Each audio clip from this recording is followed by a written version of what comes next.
തിരഞ്ഞെടുപ്പ് തീയതി പ്രഖ്യാപിച്ചതോടെ കേരളം പ്രചാരണ ചൂടിലേക്ക് ഉണർന്നു കഴിഞ്ഞു. രാഷ്ട്രീയ നിലമൊരുക്കുന്ന തിരക്കിലേക്ക് മൂന്ന് മുന്നണികളും. സംസ്ഥാനത്ത് പ്രചാരണത്തിന് തുടക്കമിട്ട് പ്രധാനമന്ത്രി നരേന്ദ്രമോദിയും ലോക്സഭാ പ്രതിപക്ഷ നേതാവ് രാഹുൽ ഗാന്ധിയും കേരളത്തിലെത്തി. മുൻപ് UDF-ഉം LDF-ഉം നേർക്കുനേർ മത്സരിച്ചിരുന്നിടത്ത് മൂന്നാം ശക്തി എന്ന നിലയിൽ BJP നേതൃത്വം നൽകുന്ന NDAയും സാന്നിധ്യം ഉറപ്പിച്ചിട്ടുണ്ട്.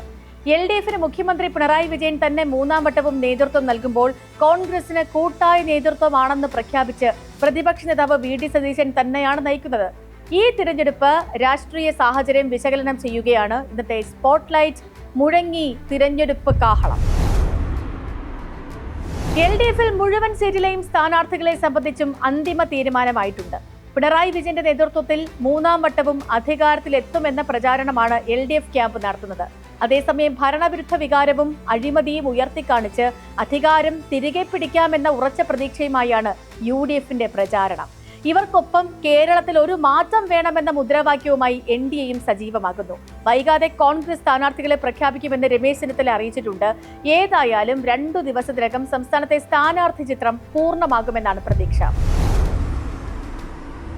തുടർച്ചയായി 2 വട്ടം സംസ്ഥാനത്ത് ഭരണത്തിലിരുന്ന LDF പിണറായി 3.0 ലക്ഷ്യമിട്ടാണ് മൂന്നാമതും രംഗത്തിറങ്ങുന്നത്. CPIM നേതൃത്വം നൽകുന്ന LDF കഴിഞ്ഞ തിരഞ്ഞെടുപ്പിൽ 45.4% വോട്ടുകൾ നേടിയാണ് ഭരണത്തിലെത്തിയത്.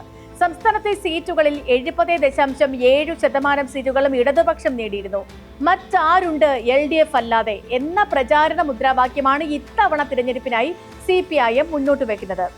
UDF ഭരണം അവസാനിപ്പിച്ച 2016-ൽ LDF വരും, എല്ലാം ശരിയാകുമെന്ന മുദ്രാവാക്യത്തിന് വലിയ സ്വീകാര്യതയാണ് ലഭിച്ചത്. ലോകമാകെ കോവിഡ് ഭീതിയിൽ നിൽക്കെ 2021-ൽ ഉറപ്പാണ് LDF എന്നതായിരുന്നു പ്രചാരണ വാക്യം. കോൺഗ്രസ് ആണ് ആദ്യം സ്ഥാനാർത്ഥി ചർച്ചകളിലേക്ക് കടന്നത് എങ്കിലും സ്ഥാനാർത്ഥി നിർണയം പൂർത്തിയാക്കാനായത് CPM-നും CPI-ക്കും ആണ് എന്നത് ആത്മവിശ്വാസം പകരുന്ന കാര്യമാണ്. അടുക്കും ചിട്ടയും സംഘടനാശേഷിയും മുഖമുദ്രയായിരുന്ന CPM-ൽ നിന്നും നേതാക്കൾ വിട്ടുപോകുന്നത് തിരിച്ചടിയായിട്ടുണ്ട്. കണ്ണൂരിൽ മുൻ ഏരിയ സെക്രട്ടറി V കുഞ്ഞികൃഷ്ണൻ, ഇടുക്കിയിൽ മുൻ MLA S രാജേന്ദ്രൻ, ആലപ്പുഴയിൽ മുൻ മന്ത്രിയും നേതാവുമായ G സുധാകരൻ, അതേപോലെ മുൻ MLA ഐഷ പോറ്റി, ഇവരുടെയൊക്കെ വിട്ടുപോകൽ ഇടതുപക്ഷത്തിന് ഒരുപക്ഷെ ക്ഷീണമായേക്കും. സ്ഥാനാർത്ഥി നിർണയ ചർച്ചകൾ പുരോഗമിക്കവേ UDF-ലാകട്ടെ മിക്ക ജില്ലകളിലും പടലപ്പിണക്കങ്ങളുടെ കുത്തൊഴുക്കാണ്. MP-മാർ മത്സരിക്കേണ്ടെന്ന നേതൃ തീരുമാനത്തിൽ പരിഭവിച്ച് K സുധാകരൻ പരസ്യമായി രംഗത്തെത്തിയത് UDF-നെയും പ്രതിരോധത്തിലാക്കിയിട്ടുണ്ട്. സെലിബ്രിറ്റികളെയും UDF-ൽ നിന്നും LDF-ൽ നിന്നും വിട്ടുപോയവരെയും തങ്ങളുടെ ക്യാമ്പിലാക്കാനുള്ള ശ്രമത്തിലാണ് NDA. 10 വർഷം തുടർച്ചയായുള്ള ഇടതു ഭരണത്തിനെതിരായ വികാരം പരമാവധി മുതലെടുത്ത് സംസ്ഥാന ഭരണം തിരികെ പിടിക്കാനുള്ള നീക്കങ്ങളാണ് UDF നടത്തുന്നത് എങ്കിലും പടലപ്പിണക്കങ്ങൾ തീരുന്നതേയില്ല. ആദ്യം സ്ഥാനാർത്ഥി പ്രഖ്യാപനം നടത്തുമെന്ന് പ്രഖ്യാപിച്ചിരുന്നുവെങ്കിലും ഇതുവരെയും പട്ടിക അന്തിമമായിട്ടില്ല. കൂട്ടായ നേതൃത്വമാണ് മുന്നണിയെ നയിക്കുന്നത് എന്ന് പറയുന്നുണ്ടെങ്കിലും നായക സ്ഥാനത്ത് പ്രതിപക്ഷ നേതാവ് VD സതീശൻ തന്നെയാണുള്ളത്. രമേശ് ചെന്നിത്തല, ശശി തരൂർ, മുല്ലപ്പള്ളി രാമചന്ദ്രൻ, K സുധാകരൻ ഈ നേതാക്കളുടെ ശാക്തിക ചേരികൾക്ക് പുറമെ സമ്മർദ്ദ ശക്തിയായി KC വേണുഗോപാലിന്റെ പക്ഷം സംസ്ഥാനത്ത് സജീവമാണ്. ഇക്കഴിഞ്ഞ ലോക്സഭാ തിരഞ്ഞെടുപ്പിൽ BJP-ക്കുണ്ടായ മുന്നേറ്റം അവഗണിക്കാനാകുന്നതല്ല. ലോക്സഭാ തിരഞ്ഞെടുപ്പിൽ BJP-ക്ക് സുരേഷ് ഗോപിയിലൂടെ ഒരു MP-യെ തൃശൂരിൽ നിന്നും ലഭിച്ചു എന്നത് മാത്രമല്ല, തിരുവനന്തപുരത്ത് ശശി തരൂരിന്റെ ഭൂരിപക്ഷം കാര്യമായി കുറയ്ക്കാനും ആലപ്പുഴയടക്കമുള്ള മറ്റിടങ്ങളിൽ മുന്നേറ്റം നടത്താനും കഴിഞ്ഞിരുന്നു. കഴിഞ്ഞ നിയമസഭാ തിരഞ്ഞെടുപ്പിൽ 12.4% വോട്ടുകളാണ് NDA നേടിയത്.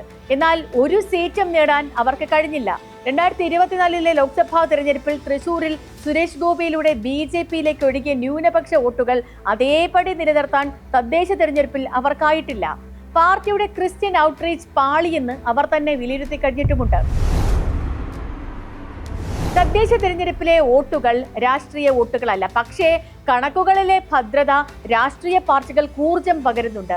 തദ്ദേശ സ്ഥാപനങ്ങളിൽ മുന്നണികൾക്ക് ലഭിച്ച വോട്ടുകൾ കൂട്ടിച്ചേർക്കുമ്പോൾ UDF 80 നിയമസഭാ മണ്ഡലങ്ങളിൽ ഒന്നാമതെത്തി. നിലവിൽ ഭരിക്കുന്ന LDF 99 സീറ്റിൽ നിന്ന് 58 സീറ്റുകളിലേക്ക് ഒതുങ്ങി. BJP 2 സീറ്റുകളിൽ മുന്നിലെത്തിയിരുന്നു.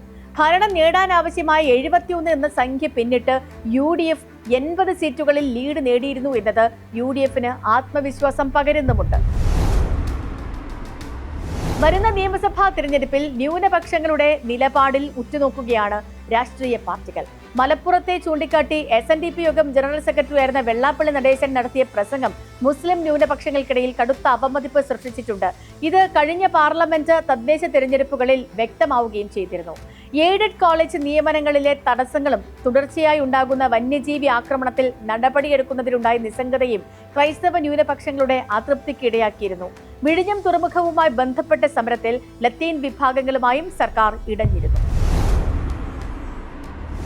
തിരഞ്ഞെടുപ്പുകൾ ജനാധിപത്യത്തിന്റെ മഹോത്സവമാണ്. ജനങ്ങൾക്ക് സ്വന്തം ഭരണാധികാരികളെ തിരഞ്ഞെടുക്കാനുള്ള വിശുദ്ധമായ അവകാശം വിനിയോഗിക്കുമ്പോൾ നമ്മുടെ ഭാവിയെ നിർണ്ണയിക്കുന്ന ജനകീയ പ്രക്രിയയുടെ കൂടി ഭാഗമാവുകയാണ്. ആ അധികാരമാണ് നാം ജനപ്രതിനിധിക്ക് നൽകുന്നത്.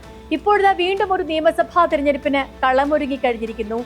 പാർട്ടികൾ രാഷ്ട്രീയ തന്ത്രങ്ങൾ ഒരുക്കാനുള്ള തിരക്കിലാണ്. സ്ഥാനാർത്ഥികളായി ഉറപ്പിക്കപ്പെട്ടവർ സൈബർ വാർ റൂമുകൾ ഒരുക്കി തുടങ്ങിയിരിക്കുന്നു.